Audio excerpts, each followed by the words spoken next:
$66,000. Holy shit, it's loud in here. $800 on BTC. But today, we're going to talk about altcoins. Why some altcoins are completely wrecked. Why optimism just got the nail in the coffin. And on the other hand, why Chainlink could be the most asymmetric bet that you can possibly place in the crypto markets today. Should you go hand in fist, sell your house, sell your kids? We'll keep one kid. Your pets, your dogs, all of them, sell them and buy Chainlink. Are we at those levels now? We'll get us some price action here from our trader, Brendan. We got a lot to talk about today. Gina, roll the intro. Thanks.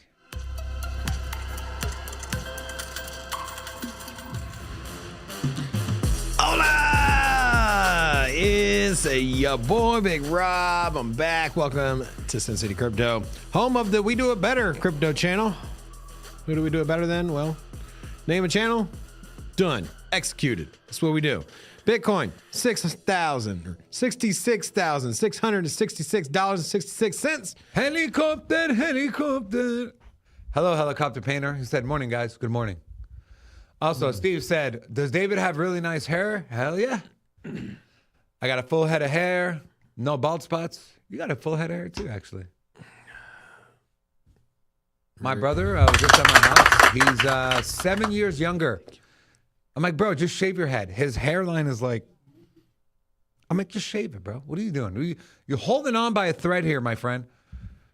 Wasn't there a song, Hanging On by a... What was that song? Hanging on by a thread. All right.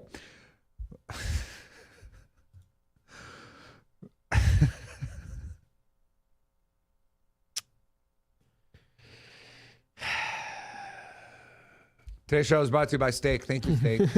Well, yeah, it's not a cue for the thing. It's not a cue for it yet, but just, I didn't know what else to say. I caught myself. I'm caught here. Rob, 66,800, as you mentioned. We lost that 67K. You know, I was waiting. I had a limit order on a Bitcoin short yesterday, okay? And it was at 66,385 or 325 or 66,345. Look where we got, bro. We got to 68,328. I missed my entry by an absolute tick. And, well, I'll just kind of show you what it would have looked like if I hit my trade. That would have been a $1,200 profit trade there. So missed that, but the end of the day, I've been talking to you guys, or Brendan and I have both said it. We're most days we're bearish as far as which direction our bias, right? And so when you look at 66.8, Rob, at what point are you kind of like, it's not worth it, or it's too risky to short the market for BTC? I don't know if there's an exact number or risk. You don't have a number. If I had, okay, just how I'm looking at where we're at in the cycle. For me, I think the likelihood is that we get more of a downside push.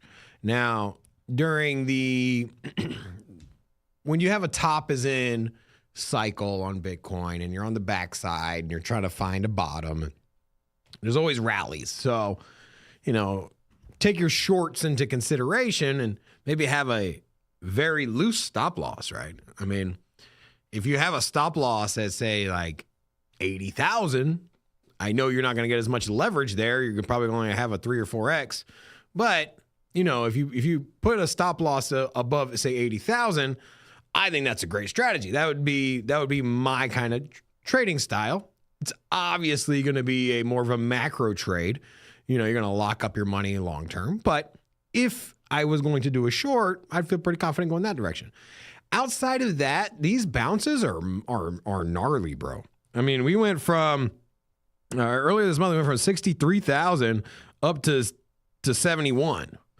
And so we got an $8,000 price swing there, over 10% over the course of 2 days. And so you got to be really careful with these bounces, especially if you're going to short. Now, I think the market's going to keep going down. If you look at an all-time chart, can somebody in the chat explain to me how to get rid of these damn? Oh, there it is. Figured it out. Stop the presses. Is it stop or start the presses? I'm going to find out. Stop. So basically, they're printing the newspaper, and then they say, stop the presses, because they need to change the story. Yeah. So if you look here, so you got, let's go back to 2018. You're right. It's stop the presses. And thanks for not believing me what I was saying. Yeah, thank you. All right, so you can see, okay, we'll go back to the first Bitcoin cycle. And I've been kind of paying attention to this. I'm thinking to myself, like, okay, how far down is Bitcoin going to go? And so I just kind of look at some nice round numbers here, right? Prior to the big Bitcoin rally of 2017, we went from $6,000, $7,000, somewhere in there, $6,000 to $7,000, and we went all the way up to 19,000. So let's just use round numbers here. We went from $6,000 to $20,000, right? Then on the backside of the bear market, we went down to, well, 7,000. We candle wick down to 7,000. We were essentially at 10,000. Ultimately, we were back down to 6,000. Now, if you look at last cycle, what did we see here? We went from right prior to the big run up here, we were at 19,000, 18,000, right? That's that's the launch point, right? And so you can see here the launch point, 19,000. And then where did we end up going for the high? We went up to 60,000, right? Here and here. But that was a double top. That was a double top. But we started the launch point when things went parabolic was 19,000. Where did we end up? 19,000. So, well, 2017. So 2017, we went from prior to the launch, we went from 6,000, 7,000 up to 20. And then we pulled back to 6,000, 7,000. Let's not overthink this. Sometimes we got a million charts and different examples and RSI and this and the flows and the Bitcoin wallets and the halving was on this day and then the ETFs. Like, let's just go back to basics.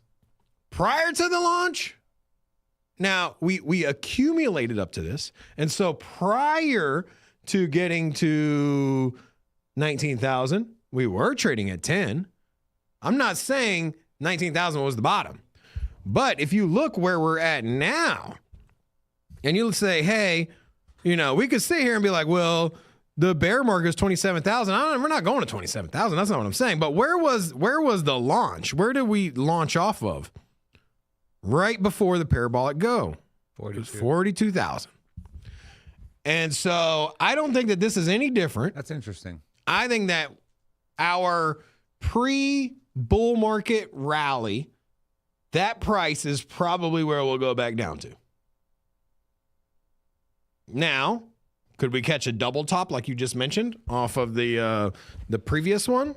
Like the previous cycle, we got a double top. Maybe we got a double top. Maybe we go back up to 125 and then and then the bull market kind of ends.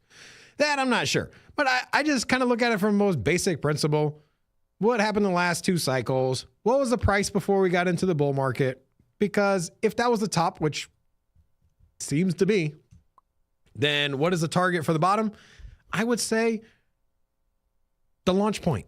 It'll probably go down there and bounce. Probably go down to 40,000, bounce, get up to 50. Bitcoin's at a big dump, by the way. Yeah. Bigger, huge. It's a big old dump. If there's chart loads, come on, TradingView. TradingView. Nothing's working. It's not loading. There it is. 10-minute chart, BTC. 5-minute chart, BTC. We broke below this channel trending here. So can we leave the sound effects to Gina? Gina? But she didn't have that sound effect ready, so I had to do it myself. I'm not saying that she had those queued up. I'm just saying that, like. You're saying if she doesn't have them, don't do them? What's the fun in that? Good. So anyways, Bitcoin, Saw a massive dump. We did get a wick down to 66 even. Looks like we caught a bid there. Looks like the play here, Rob, is going to be from kind of a technical and chart standpoint, is to look to short the retest of this trend line here. Now, the one thing I will say, let's actually see if we can. Well, you just keep in mind, about a week ago, we dropped down to 65,000. And that was a quick drop up from 67. And so I would say if this sell-off continues, likely to be is that we'll go back down to that same area, 65.2, likely bounce there. We're seeing a little bit of a bounce right now. I did kind of adjust this trend line to not see 2 deviations. Usually 2 is kind of invalidated. 1 deviation is fine, but we had 2. So I adjusted the trend line. We have 1, 2, 3 taps on it. And each tap, Bitcoin reacted very positively. That was about a 2% move. This one was much bigger at around a 3% move. This one, initially 2.2, secondary 2.5.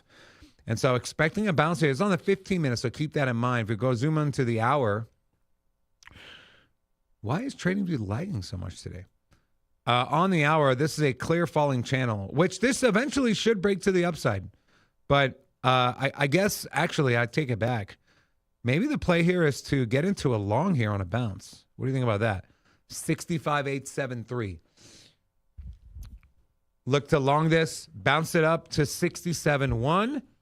That would be a really nice trade, actually, because there's no volume here up until you get to that $67,100 level.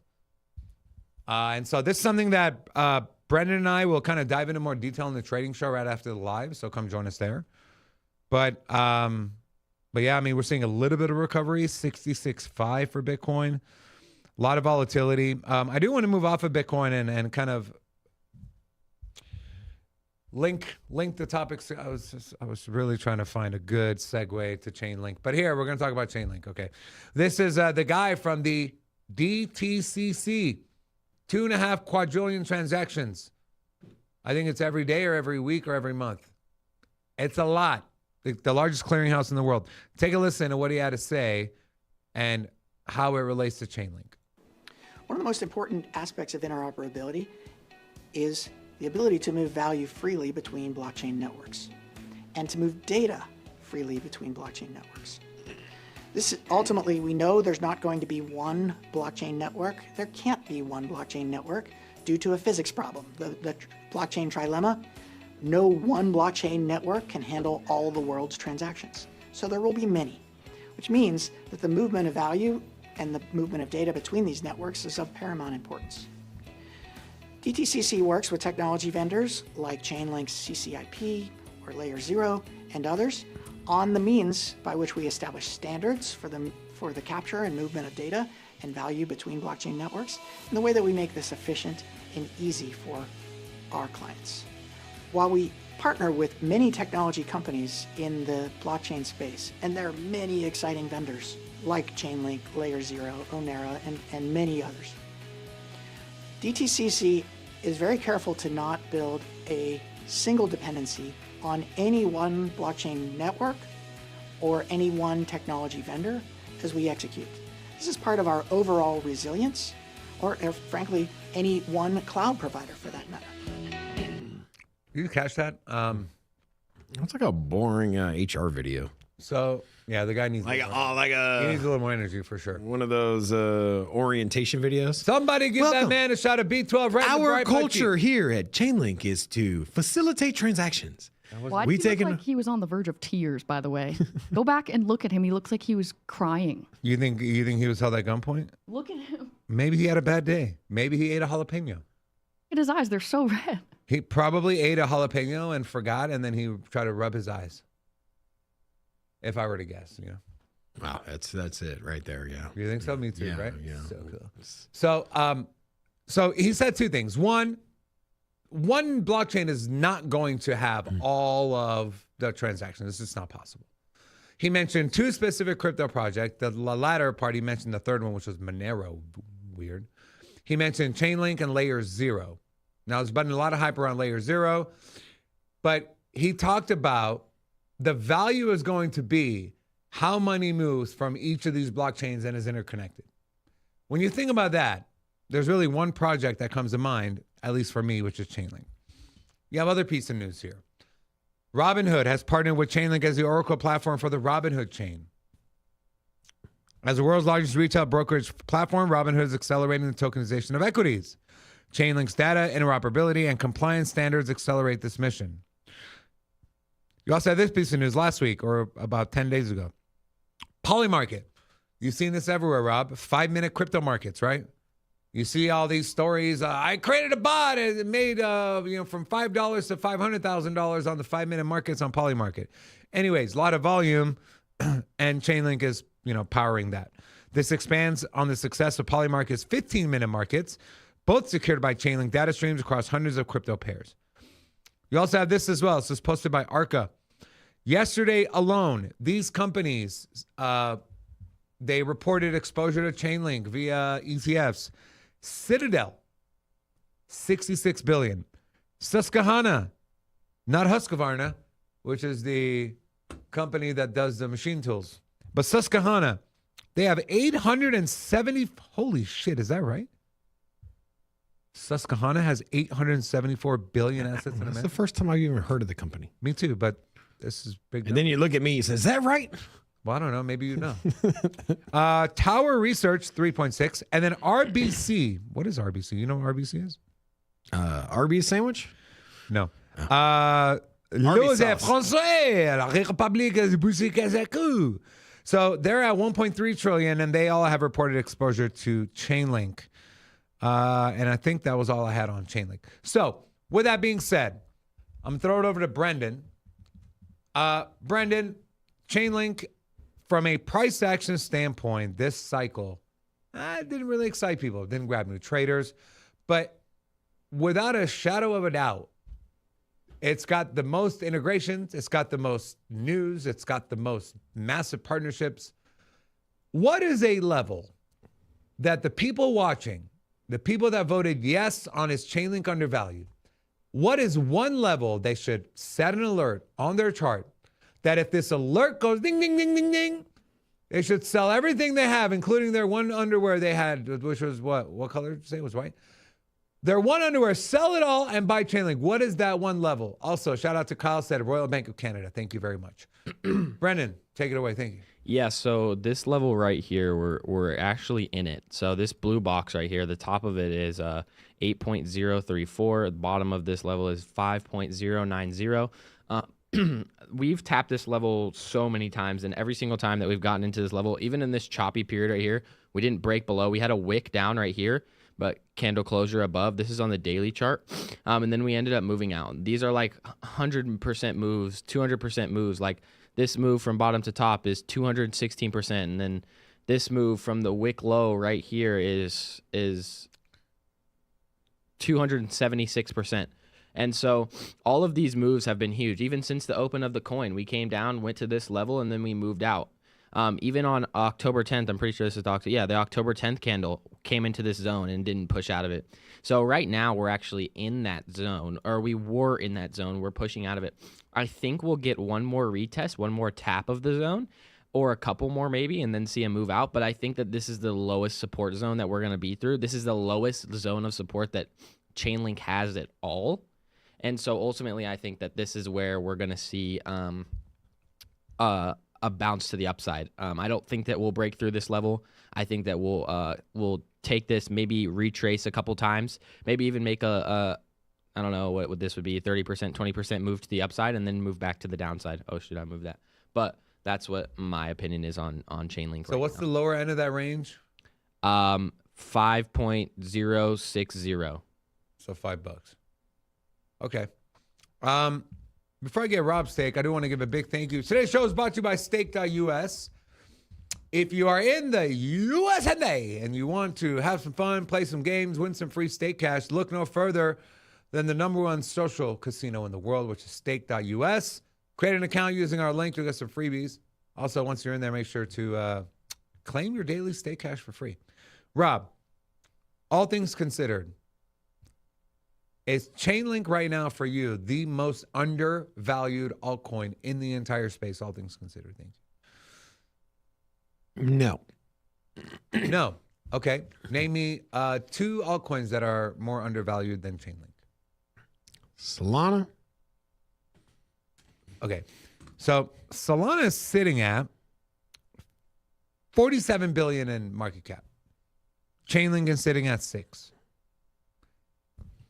You think Solana right now is undervalued at 47 billion? You understand that Chainlink's not going to just rally in 2x here in the short term, right? It's a long-term play, don't you agree? Yeah. And I'd say the same thing about Solana and smart contracts. It's obviously going to be a long-term play.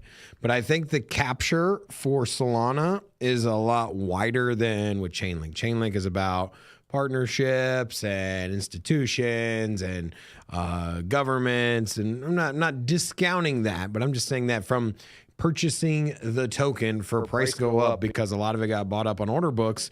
Once transactions start going up, where are the transactions going to be found? It's either on Ethereum or Solana. Transactions are moving to Solana. The network is growing. No.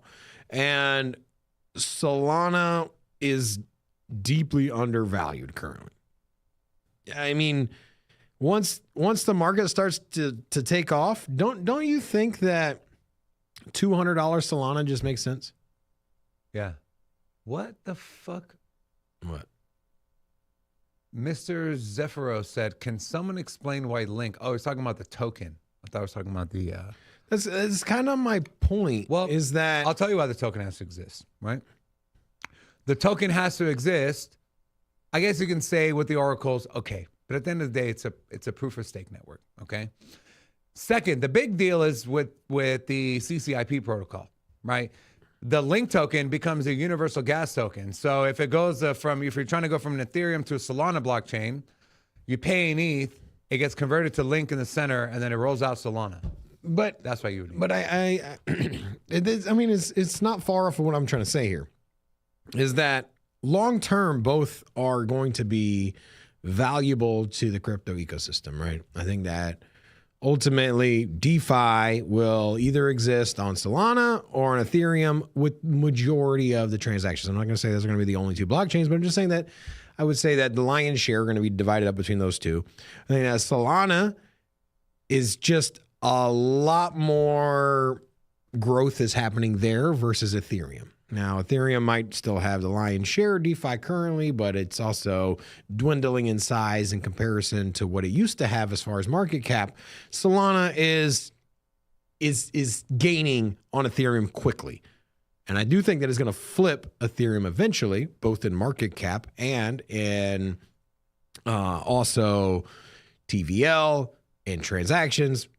I just think that that's my personal prerogative. So if I got to pick, I'm going with that. Also, as mentioned by whoever the hell said that, the token itself for Solana is more valuable than the token itself for Chainlink.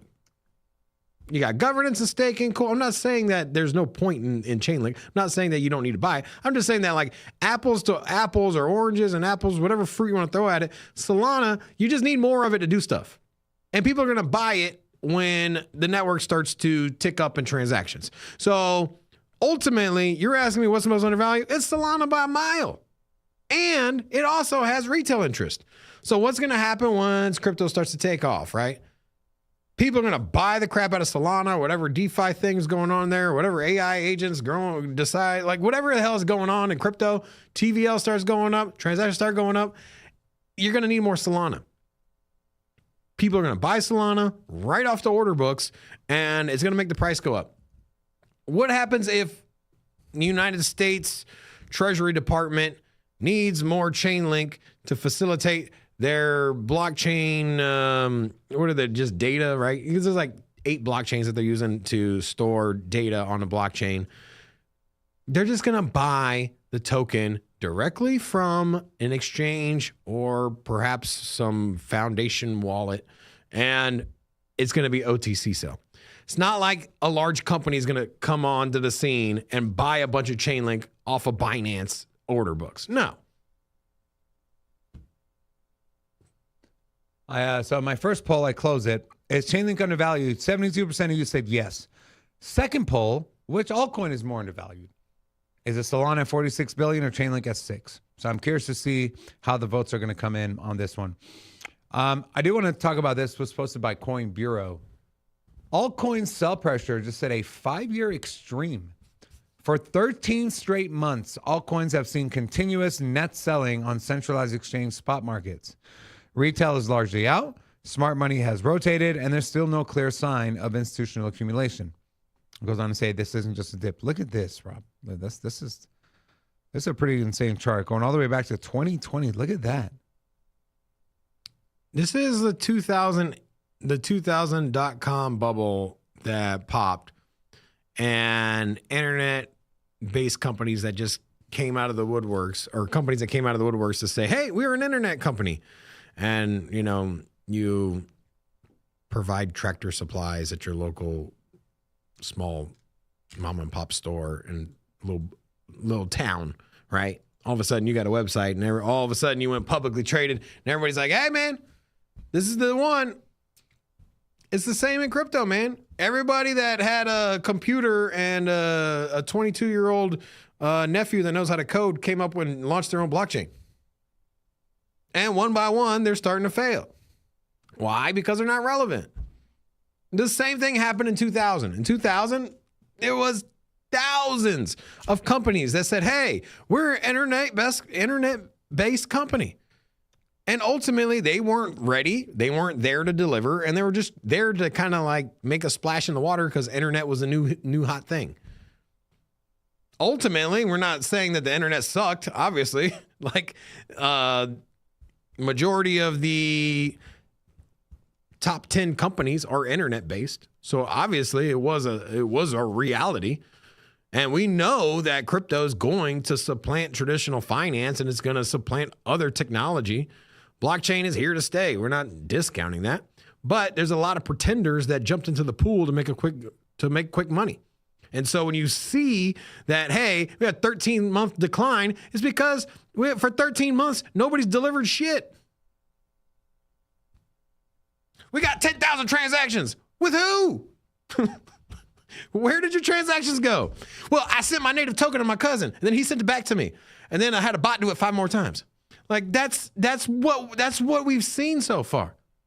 Nobody cares if you buy a native token off of an exchange, and then you take that native token and you send it to other people, and then they send it back to you. That ain't real. Of course it's real. It's a real transaction, but it ain't a real transaction. No, I think your focus is in the wrong place. I think the place you need to focus on is the governance, the voting transactions. Those, a lot of blockchains count them towards their TPS.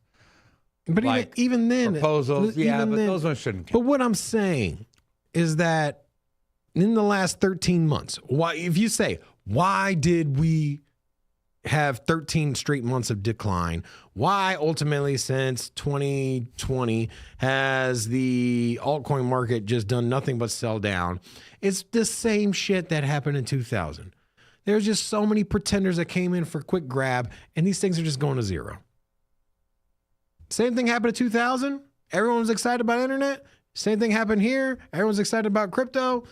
It's not that crypto's fake. It's not that crypto doesn't serve a purpose. It's just that there's a saturation of crap projects. And the only thing they got to hold on to is the fact that they got a bunch of transactions. Transactions don't mean shit, dude.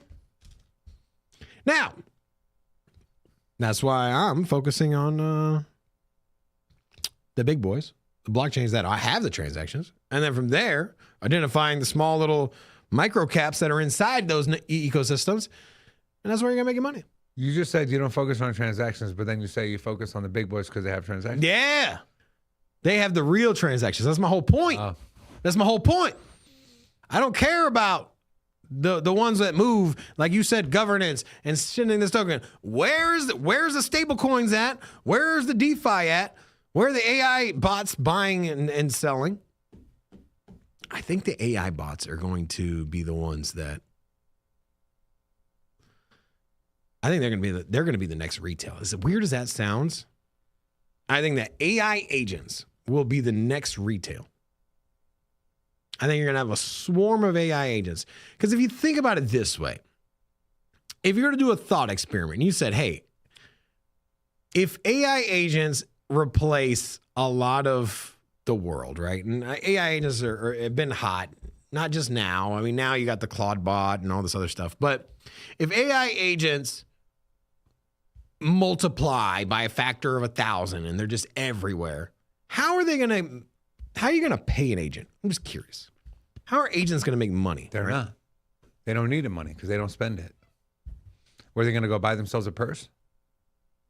These AI agents are funding themselves. That's the crazy part. Not all of them, not currently, but I'm just saying that from a thought experiment. If AI agents received payment, which they have, there is a long history of this happening. If AI agents get paid, what currency would they get paid in? Fiat dollars? You think you're going to Zelle an AI agent? Nah, they're going to be like, hey, agent, what's your phone number? I need to send you a Zelle. They're getting paid in Pepe, man. New type trader wants to know, does Rob actually do motocross? Yeah, he totally does. Yeah. Motor boat cross. Interesting. Yeah. Motor boat cross. I know that's not true. Sorry.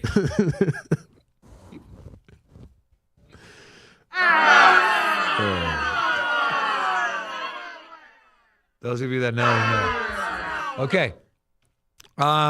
What the fuck were you just going on about? AI agents and retail? Yeah, how are they going to get paid? Okay. They're not going to get paid in fiat. So if AI agents are getting paid, like, okay, Optimus, what is it? Optimus? What's the Elon? Optimus Prime. Optimus. Optimus. Yeah. So if this robot thing, there's supposed to be like thousands of them. Now, let's just say, for example, you're going to lend out your robot. We do this with cars nowadays, right? You can lend out your car. You can have a house. You can put it on. But your robot knows everything about you. Would you rent him out? What if Yeah, I'm gonna pimp out my robot. But okay, you have a car. You can go do Uber, right? You can monetize your car, right? Yeah. Obviously, the whole world is you're going to own nothing and be happy, whatever it is, or whatever you own, you're going to have to put that thing to work. Or you're going to eat cockroaches. And so you lend out your car, you lend out your house, you lend out your wife, whatever it is. Now, you got to pimp these things out, bro. So if you got a robot, you're going to pimp this thing out. What is this thing going to get paid in? Crypto, man. It just is the only payment that robots and AI is going to take. Okay, so where do AI agents, robots, they're all going to get paid in Slow crypto. down, dude. Slow down. So where would you guess that all these are happening right now? The AI agent transactions on what chain?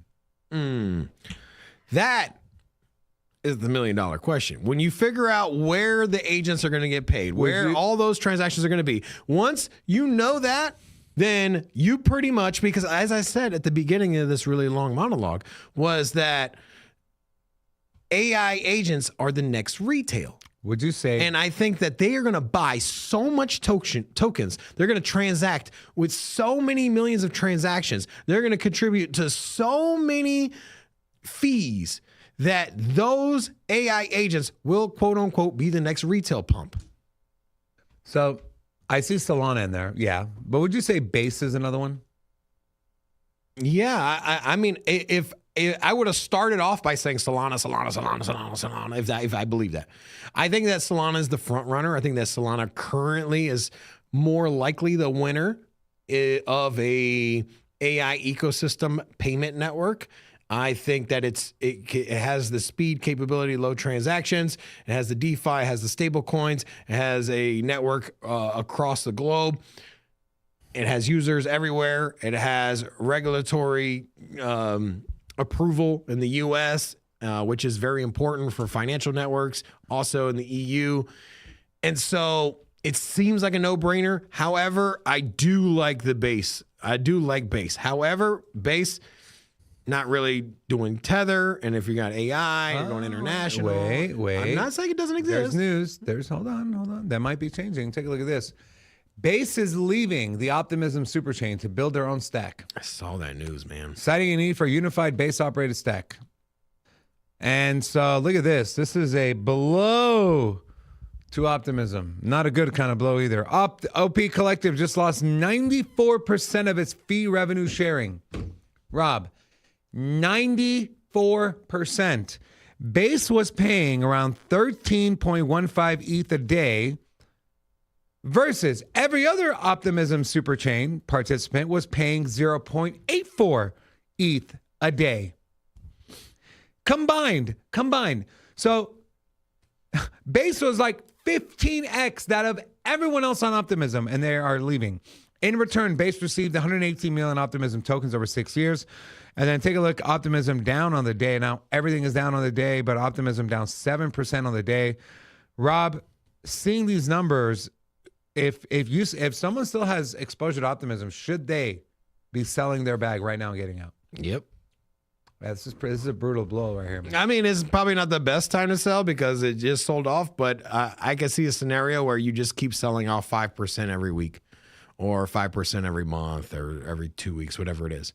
Will you get bounces when Bitcoin rallies? Sure. But I would shift laterally to a comparable project for the time being. This thing was at $4.50 when it first came out. That's pretty insane. Yeah, I'm with you, man. I would, Optimism, I would not go anywhere near it. I mean, I didn't realize how much value Base was bringing to Optimism. So yeah. Anyways, guys, that'll do it for the morning show. Come join Brendan and I for the trading show. We'll have some trade setups for you guys.